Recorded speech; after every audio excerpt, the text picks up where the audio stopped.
Today we are going to explore one of the most dangerous and forgotten professions in history, the royal food tasters, men and women who risked their lives at every meal to protect kings, emperors and tyrants of antiquity and the medieval era. Before continuing with the video, remember to subscribe to the channel for more documentary narratives like this one. Imagine yourself transported to a medieval hall, lit by crackling torches and gleaming chandeliers laden with beeswax candles. The massive stone walls echo with muffled conversations, while nobles in velvet and silk attire wait anxiously around a monumental table covered with embroidered linen cloths. The surface is filled with steaming platters, with roasted meats glistening under layers of aromatic sauces prepared with spices brought from the east. Golden breads still warm from the royal kitchen ovens, vegetables arranged in colorful displays, and goblets of ruby wine waiting to be served by liveried servants.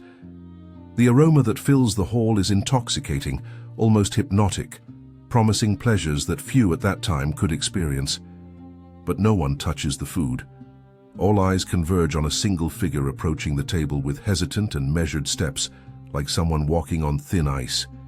It is not the king. It is not a noble or a foreign ambassador. It is someone whom most of those present would not even recognize by name if they met him in the city streets. It is the food taster. And in the next few hours, his life will be determined by what is on those steaming plates. The practice of employing people to taste food before it reached the mouths of powerful rulers is as old as organized civilization itself.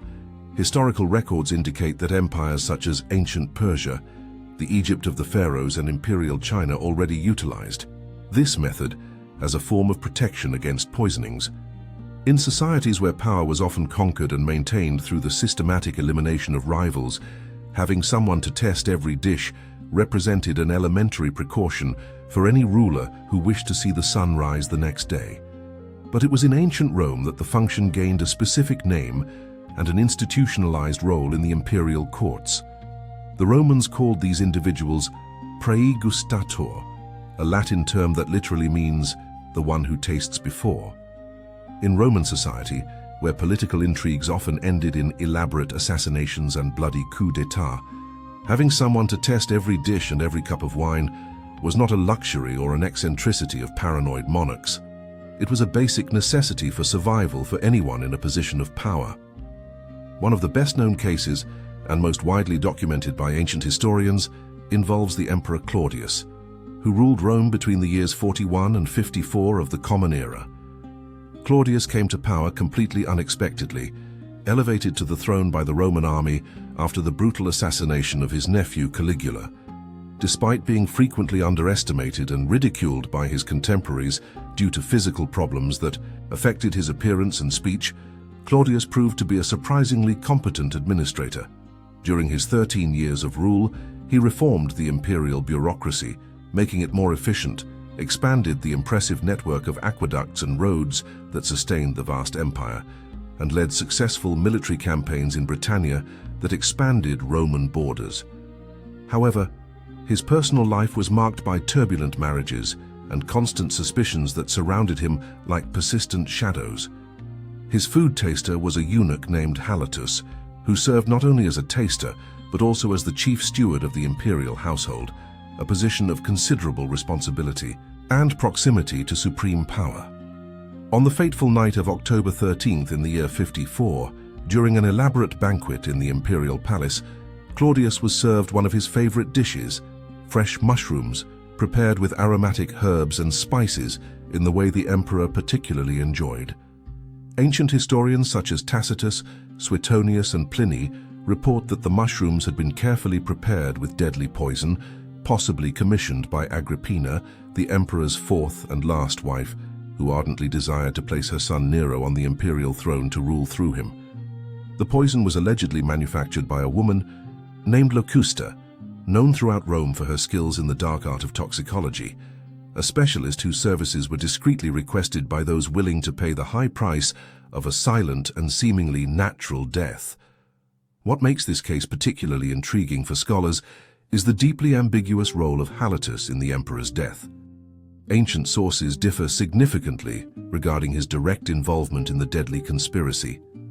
Some historians firmly believe he was a conscious accomplice in Agrippina's meticulous plan, deliberately serving the poisoned mushrooms with full knowledge of their deadly content. Others suggest that he simply failed to detect the poison present in the fungi, a failure that could be attributed to either incompetence or the inherent limitations of any testing system based solely on tasting. What is known with absolute certainty is that Halotus not only survived Claudius's death, but continued to serve peacefully in the imperial court throughout the reign of Nero, the direct beneficiary of the conspiracy. Later, under the rule of Galba, who succeeded Nero after his fall, Halotus was rewarded with an important administrative position called a procuratorship. Considering that Galba ruthlessly executed almost all servants associated with Nero when he took power, the fact that Halotus was not only spared, but also promoted raises unsettling questions that have never been completely answered by historians. The story of Claudius and Halotus illustrates a deeply uncomfortable truth about the profession of food taster. Not even the constant presence of a trained taster guaranteed absolute safety against poisoning. Poisons of antiquity and the medieval era did not work as they are often portrayed in works of fiction or in plays that dramatize palace intrigues for popular entertainment. There was no instant and dramatic death at the first sip, with the victim desperately clutching their throat and collapsing convulsively on the floor while the entire court watches in horror. The reality was much more complex and, in a way, more terrifying precisely because of its subtlety. Toxic substances such as arsenic, one of the most popular poisons throughout human history, due to its wide availability and extreme difficulty of detection, could take hours or even entire days to produce visible symptoms that would alert one to poisoning. The speed with which the poison took effect depended on numerous factors completely impossible to control or predict in advance. The victim's particular physical constitution, their body weight, their general health at the specific moment of ingestion, the exact amount of poison present in the food, and even the stomach contents at the time of the meal, which could significantly speed up or delay the absorption of the toxic substance by the organism. This fundamental unpredictability represented an insoluble problem for the entire system of food tasters. No monarch in any era was willing to wait patiently for an hour or two between the taster's test and their own meal. The food would get completely cold, losing flavor and texture. Distinguished guests would become impatient and offended, silently questioning the royal host's hospitality. The ritual of the banquet itself, so fundamental for demonstrations of political power and delicate diplomatic negotiations, would completely lose its social and symbolic purpose. Thus, in the daily practice of the courts, tasters served more as a form of psychological deterrence than as effective real-time protection. The hope was that potential poisoners would be discouraged by the mere existence of the system, not that the system would actually function as an immediate alarm against poisons already administered. Another fascinating story involving food tasters in antiquity transports us to Ptolemaic Egypt and the famous relationship between Mark Antony and Cleopatra. Although they are eternally remembered as one of the most passionate couples in ancient history, their story immortalized in poetry and theater, the relationship between the powerful Roman general and the astute Egyptian queen was permeated by mutual distrust and constant power games. Mark Antony, a veteran of countless brutal military campaigns and deadly political intrigues in Rome, knew from bitter experience that love and politics rarely coexisted in peace. Cleopatra, for her part, was a born survivor who had navigated the treacherous waters of Ptolemaic politics since her adolescence, seeing siblings and rivals systematically eliminated around her while she herself fought for survival. Legend preserved by ancient historians tells that Cleopatra decided to demonstrate to Mark Antony both her absolute power and her love in a memorable and deliberately terrifying way. During a luxurious banquet in her Alexandrian palace, the queen wore a garland of fragrant flowers in her black hair, a common custom among the nobility of the time. What Mark Antony absolutely did not know was that the delicate tips of the flowers had been carefully dipped in deadly poison. As the night progressed and fine wine flowed abundantly, the atmosphere became increasingly festive and relaxed.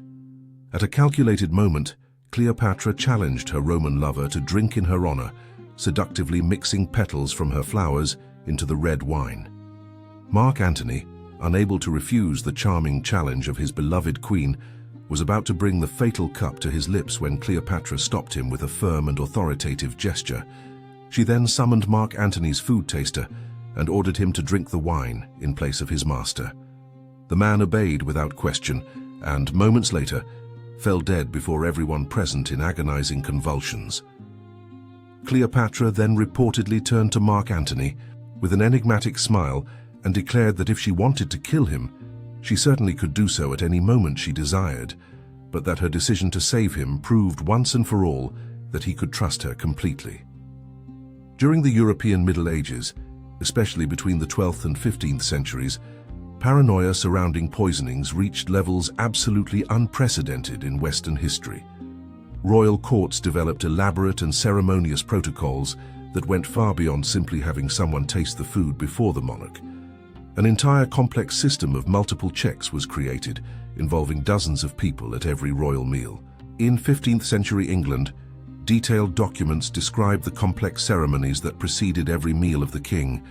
An official called a sewer was responsible for overseeing all food preparation in the royal kitchen, personally tasting each dish along with the steward and the cooks themselves who had prepared them. Soups, broths, sauces, and condiments were all tested individually before being combined into the final dishes. When it came to pies, pastries, or any dish covered by dough that could hide its contents, the testers would carefully break the crust, dip pieces of bread into the filling, and consume generous portions before releasing the dish for the next stage of the elaborate process. The dishes approved in the kitchen were then carried in a solemn procession to the royal chamber, accompanied by armed guards who ensured that no unauthorized person approached the food during the potentially dangerous journey. In the dining chamber, the dishes were carefully placed on a special table known as a credenza. This name, which survives to this day designating a type of furniture, derives precisely from the credibility tests performed on that surface considered sacred. Every servant who carried a dish was obliged to eat a portion of what they had transported, thus publicly demonstrating that they had not tampered with the food during the journey between the kitchen and the royal table. Everything the king drank, whether pure water, fine wine, or common ale, likewise underwent rigorous and meticulous testing. The taster would pour a few drops of the drink into a special basin called a basin of assay, or assay basin, and drink the contents under the watchful eye of multiple witnesses. Even the water the monarch would use to wash his royal hands before and after meals was carefully tested, pouring an amount over the servant's hands to check if it caused pain, redness, or any other skin reaction that could indicate the presence of harmful substances. King Henry VIII of England, who reigned between 1509 and 1547, was particularly obsessed with the constant possibility of poisoning. Historical records indicate that he kept multiple tasters in his opulent court, each responsible for a specific category of food or drink.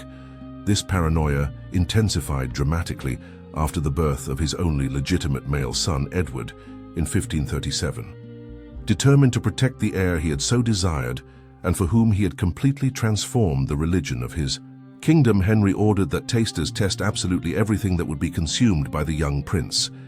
Henry VIII's court also incorporated other extraordinary protection rituals.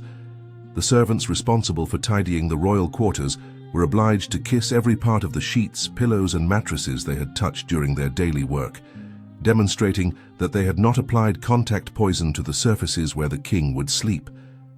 If paranoia was intense in England, in Renaissance Italy, it reached almost mythical proportions. The Italian city-states of the period were true cauldrons of political intrigue, where alliances were forged at dawn and broken at dusk with alarming frequency. Florence, Venice, Milan, Naples, and the Papal States lived in constant tension, competing fiercely for territory, commercial influence, and political power. In this volatile environment, political assassination was considered a legitimate tool of governance when executed with sufficient subtlety. No family became more associated with the systematic use of poison than the Borgias. The Borgia family, of Spanish origin, but transplanted to Italy through the Catholic Church, rose to power meteorically. Rodrigo Borgia became Pope Alexander VI in 1492 and used his position as the spiritual leader of all Christendom to aggressively expand his family's influence throughout the Italian peninsula. His son Cesare Borgia was known both for his brilliant military capability and for his absolute lack of moral scruples. His daughter Lucrezia, although modern historians tend to see her more as a victim of her father and brother's machinations, became synonymous with female poisoning in the European popular imagination for centuries. The Borgias supposedly used a mysterious substance known as cantarella, described by contemporaries as a white powder, with a pleasant taste that could be easily mixed into food or drinks without significantly altering their taste or appearance. The expression, tasting the Borgias' chalice, became synonymous with certain death in the Italy of that time. One diplomat wrote that a banquet in Florence was less a party than a rehearsal for a funeral. Returning to the food tasters, it is fundamental to understand who the people were that occupied this high-risk function.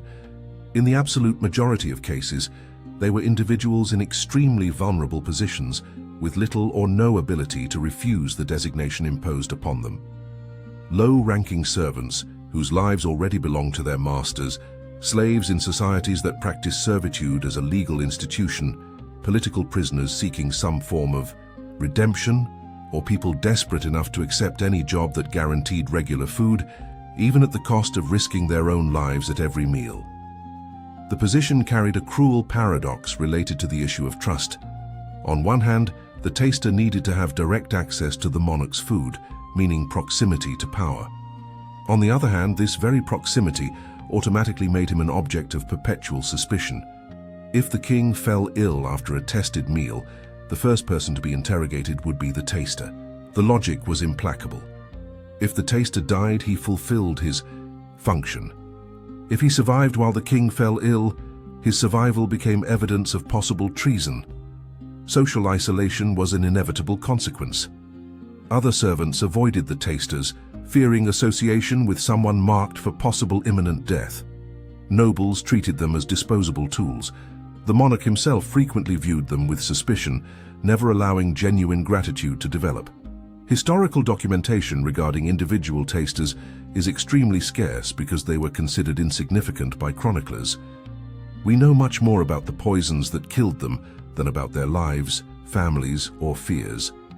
They were anonymous figures whose existence was only noticed when something went wrong. No monument was erected in their honor. No holiday celebrates their sacrifice. The tasters represent all the anonymous people that official history has forgotten. They are the nameless soldiers who died for the glory of generals, the workers who built monuments celebrating kings who would never know their names.